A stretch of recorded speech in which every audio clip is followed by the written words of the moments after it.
বৈশাখ মাস আয়ারে নাই, যে অবস্থা শুরু হয়েছে দিনের, দেখুন এখন দুপুর 2টা বাজে না, যে অবস্থা আল্লাহ। আজকে গ্রামে আমি পুরা ফাইসা গেছি গা, যেন অবস্থা ভাই, পুরা মাথা নষ্ট হয়ে যেতেছে গা, যে অবস্থা ভাই। একবারে ফাঁকা মাঠের মধ্যে একটা দোকানের পাশে বসে রয়েছি, একটা লোক দেখেন এই ঝড় বৃষ্টির মধ্যে কীভাবে হাইটে হাইতেছে কৃষিকাজ করে।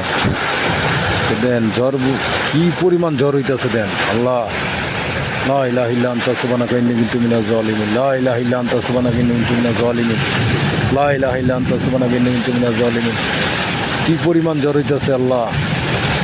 দেন ভাই অবস্থা ভাই, আমি এখানে বইসা থাকতে পারতেছি না, যে অবস্থা একবারে কঠিন অবস্থার মধ্যে ঘুরে গেছি গে, একলা ঘুরে গেছি গে, তো কঠিন অবস্থা, খুব জ্বর হইতেছে ভাই, খুব মানে জ্বরে কি কমো ভাই, পুরা মাথা আমার পুরো নষ্ট ভাই। আমি একটা বাড়িতে বসতে চাইছিলাম, না বসে আমি বললাম একটা দোকানের পাশে, তো ফাঁকা মাঠের মাঝে একটা দোকান, ওই দোকানের পাশে বসেও আমি বিপদে করে গেছি পুরা।